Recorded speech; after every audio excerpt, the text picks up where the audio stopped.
क्या क्या दिया हुआ है, a cylindrical wire of radius 0.5 millimetre, ठीक। तो जो रेडियस आपको दिया हुआ है वो दिया है 0.5 मिलीमीटर, यानी कि जो रेडियस हो जाएगा वो हो जाएगा कितना 0.5। अब मिली का मतलब क्या होता है 10 रेज़्ड टू द पावर -3 होता है ना, और साथ में मीटर। ये वाले m की जगह मिली की जगह 10 रेज़्ड टू द पावर -3 लिखोगे तो आपका मीटर में आ जाएगा, ठीक। And conductivity is given by, जो कंडक्टिविटी है यानी कि रेजिस्टिविटी का reciprocal conductivity sigma is equals to siemens per second पर मीटर में दिया, एसआई यूनिट में दिया 5 × 10 to the power 7, 5 × 10 to the power 7 siemens पर मीटर, ठीक। Is subjected to an electric field of, अब देखिए इलेक्ट्रिक फील्ड आपको कितना दिया हुआ है यहां पर, इलेक्ट्रिक फील्ड कितना है 10 milli volt, 10 milli volt per metre. ध्यान दो जरा, ये मिली वोल्ट लिखा है, मीटर से मीटर कैंसिल मत कर देना, ऊपर मिली वोल्ट लिखा हुआ है, तो 10 इंटू ये मिली जो लिखा है, मिली के लिए हमने क्या किया 10 रेज़्ड टू द, जब भी मिली आएगा 10 रेज़्ड टू द पावर -3 से मल्टीप्लाई करेंगे, ठीक। तो ये मिली हट जाएगा, वोल्ट बचेगा, वोल्ट पर मीटर, ठीक। नीचे तो मीटर है। The expected value of the current in the wire will be, अब करंट की वैल्यू उसने हमें दी हुई है कितनी, x³ इंटू पाई मिली एम्पियर, यानी कि करंट एम्पियर में कितना आएगा x³ पाई मिली की जगह 10 raised to the power -3 ampere. तो ये हमें करंट दिया हुआ है, ठीक। एक करंट उसने दिया है, एक करंट हम निकालेंगे, इक्वेट कर देंगे, x की वैल्यू आ जाएगी, x की वैल्यू हमें बतानी है, ठीक। अब करंट कैसे निकालोगे, ध्यान दो जरा, आपको क्या क्या दिया है सिग्मा और ई। जैसे ही सिग्मा और ई देगा तो आप माइक्रोस्कोपिक ओम्स लॉ लगा सकते हो, J is equals to sigma into E आप लगा सकते हो, ठीक। ये तो वेक्टर फॉर्म है, स्केलर फॉर्म में आप इसको इस तरीके से भी दिखा सकते हैं, J is equals to sigma into E. अब J की जगह आप क्या रखोगे, I upon A, I upon A is equals to sigma into ई, ठीक। अब यहां से अगर आप देखोगे तो I is equals to cross multiplication करेंगे तो सिग्मा इंटू ए इंटू ई, ठीक। देख लीजिए भाई, क्रॉस सेक्शन एरिया इधर चला जाएगा, है ना।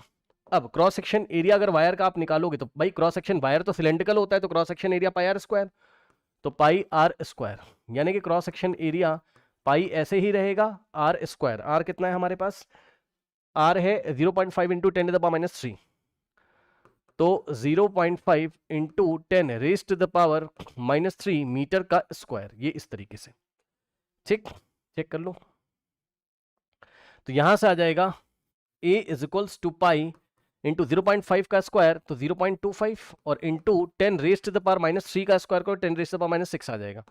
10 रेज़्ड टू द पावर -3 का स्क्वायर करोगे तो 2 3 6, तो 10 रेज़्ड टू द पावर -6 आ जाएगा हमारे पास, ठीक है, करेक्ट। अब आइए, ये एरिया आपका आ गया। एरिया में मैंने पाई क्यों बचा के रखा है, बिकॉज क्वेश्चन में करंट पाई के टर्म्स में दिया हुआ है, ठीक।